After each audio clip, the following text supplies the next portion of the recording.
Assalamualaikum warahmatullahi wabarakatuh. Sebelumnya izin memperkenalkan kami dari kelompok 4E yang beranggotakan sebagai berikut yang akan membahas mengenai emosi minyak ikan. Adapun pembahasan yang akan kami bahas yaitu sebagai berikut. Selanjutnya akan dijelaskan mengenai teori dasar yang akan dijelaskan oleh rekan saya, Miyazaki. Kepada Miyazaki, dipersilakan. Baik, jadi emulsi adalah sistem dispersi kasar yang secara termodinamik tidak stabil, terdiri dari minimal dua atau lebih cairan yang tidak bercampur satu sama lain, di mana cairan yang satu terdispersi di dalam cairan yang lain. Untuk menstabilkannya diperlukan penambahan emulgator. Nah, emulsi minyak ikan itu dalam formula standar yaitu dalam formularium nasional itu digunakan emulgator gom Arab yang sudah mempunyai sifat emulgator sejati. Gom ini mempunyai kerugian yaitu harus digunakan dalam konsentrasi yang tinggi, lebih dari 5%. Penyimpanan kering yang lebih lama dapat menyebabkan hilangnya daya mengemulsinya. Selanjutnya, berikut adalah data preformulasi zat aktif yang digunakan, yaitu minyak ikan. Untuk stabilitas dan data inkompatibilitasnya tidak tersedia, dan khasiat dari minyak ikan ini adalah sebagai sumber vitamin A dan D. Selanjutnya, berikut data preformulasi zat tambahan. Yang pertama digunakan Aquades. Aquades ini stabil pada setiap wujud fisik, kemudian inkompatibilitasnya dapat bereaksi dengan zat yang mudah terhidrolisis, dan kegunaannya adalah sebagai pelarut. Kemudian digunakan Pulvis gummi arabicum atau PGA, stabilitasnya lebih mudah terurai dengan adanya udara, bakteri, dan reaksi enzimatik, serta mudah teroksidasi. Untuk inkompatibilitasnya, PGA ini inkompatibel dengan amidopirin, apomorfin, aerosol, etanol 95%, morfin, tanin, timol, dan banyak garam menyebabkan turunnya viskositas. Kegunaannya adalah sebagai emulgator. Zat tambahan selanjutnya adalah gliserol.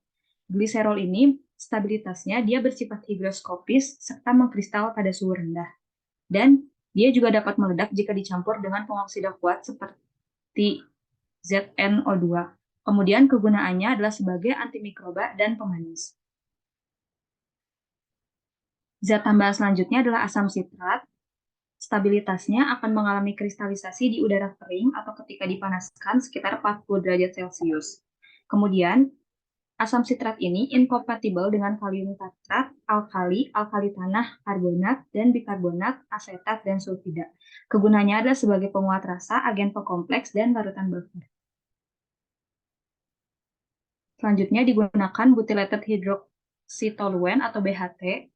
Stabilitasnya, paparan cahaya, kelembapan, dan panas dapat menyebabkan perubahan warna dan hilangnya aktivitas. Kemudian BHT ini inkompatibel dengan oksidator kuat seperti peroksida dan permanganat. Kegunaannya adalah sebagai antioksidan. Selanjutnya, untuk usulan formula dibutuhkan zat aktif, pembawa atau pelarut, emulgator, peningkat viskositas, antioksidan, pengawet, dan flavoring agent. Pemilihan eksipien dan konsentrasinya disesuaikan dengan karakteristik zat aktif dan tujuan pembuatan sediaan dengan mengacu pada literatur. Berikut adalah formula akhir yang kami gunakan. Dalam 100 ml terdapat minyak ikan 30%, PGA 15%, BHT 0,1%, gliserol 22%, asam sitrat 1%, dan Aquades untuk menggenapkan volume hingga mencapai 100 ml. Lalu ada analisis formula. Pada percobaan kali ini dilakukan pembuatan sediaan emulsi minyak ikan. Minyak ikan dibuat dalam bentuk sediaan emulsi karena sifatnya yang tidak larut air. Selain itu, sifat berminyaknya memberikan rasa yang tidak nyaman jika digunakan secara oral. Oleh karena itu, minyak ikan dibuat dalam bentuk emulsi minyak dalam air untuk menutupi sifat minyaknya. Pemilihan sediaan emulsi juga memberikan kelebihan berupa ketersediaan hayati yang lebih baik karena zat aktifnya yang sudah dalam bentuk terlarut, sehingga memudahkan proses disolusi dan absorpsinya di dalam saluran pencernaan. Emulgator diperlukan untuk menstabilkan emulsi dan mencegah terjadinya pemecahan antara fase pendispersi dan fase terdispersinya, sehingga fase air dan fase minyak tetap terdispersi dengan baik. Digunakan PGA sebagai emulgator dengan konsentrasi 15% yang mengacu pada literatur Hoppe edisi 8, di mana penggunaan PGA sebagai emulgator membutuhkan konsentrasi sebesar 10-20%. Selain itu, menurut Rowe, PGA juga memiliki fungsi sebagai agen peningkat viskositas, sehingga kekentalan sediaan dapat ditingkatkan dan stabilitasnya pun meningkat. Eksipien lain yang digunakan adalah gliserol dengan konsentrasi 22% sebagai pemanis. Selain itu, mengacu pada literatur Hoppe, penggunaan gliserol pada konsentrasi lebih dari 20% sampai 30% dapat bermanfaat sebagai antimikroba dan humektan. Penggunaan gliserol sebagai pemanis diperlukan untuk menutupi rasa minyak ikan yang tidak enak pada sediaan. Berikutnya, digunakan pula asam sitrat dengan konsentrasi 1% sebagai penguat rasa atau flavoring agent, sehingga dapat menutupi bau dan rasa dari minyak ikan dan meningkatkan penerimaan pasien. Di samping itu, digunakan pula BHT atau butylated hydrotoluene dengan konsentrasi 0,1% yang berfungsi sebagai antioksidan, di mana mengacu pada Hoppe, konsentrasi maksimal BHT sebagai antioksidan adalah 0,2%. Penambahan antioksidan dalam sediaan diperlukan untuk mencegah minyak dalam emulsi teroksidasi dan menjadi tengik.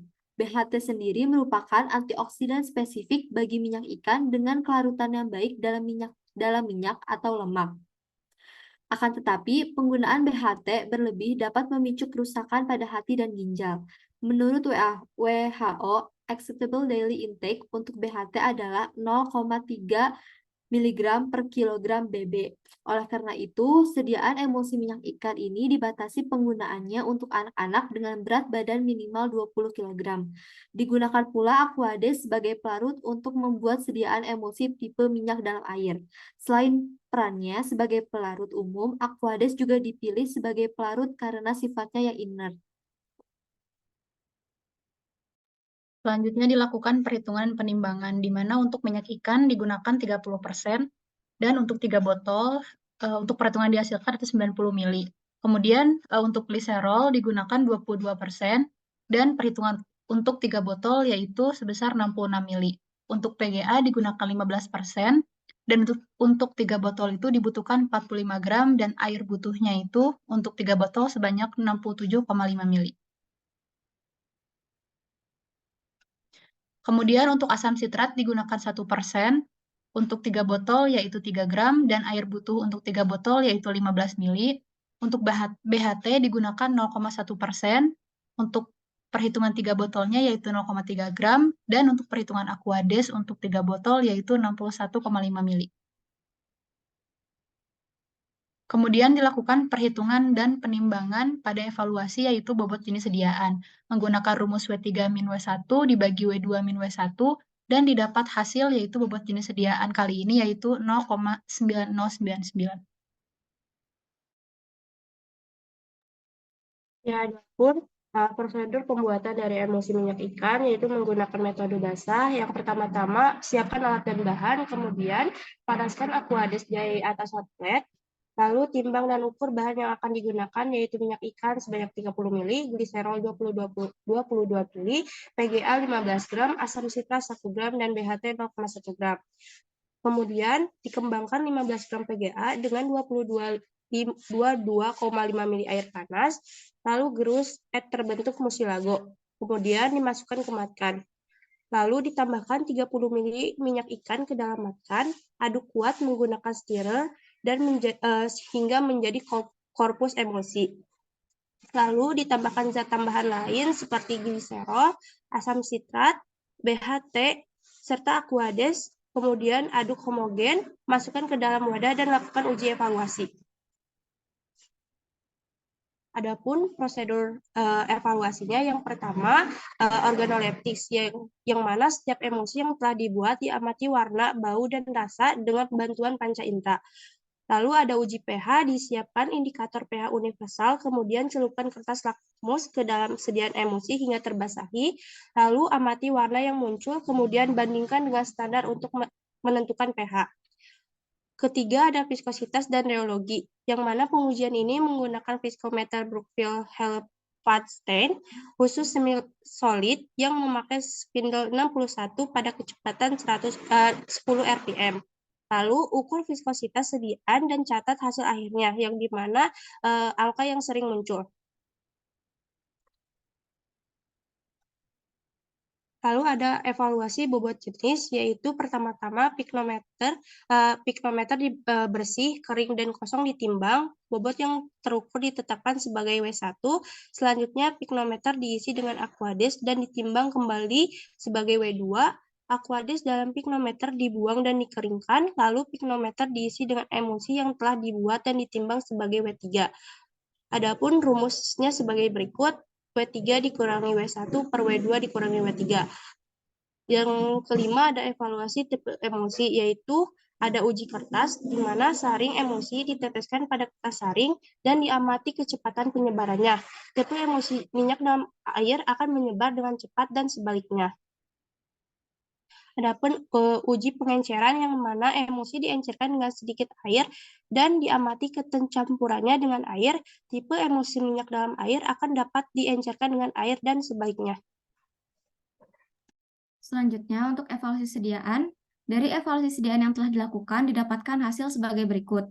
Untuk parameter organoleptis, emulsi yang kami buat memiliki warna putih seperti susu, aroma asam manis lemah, dan rasa yang manis.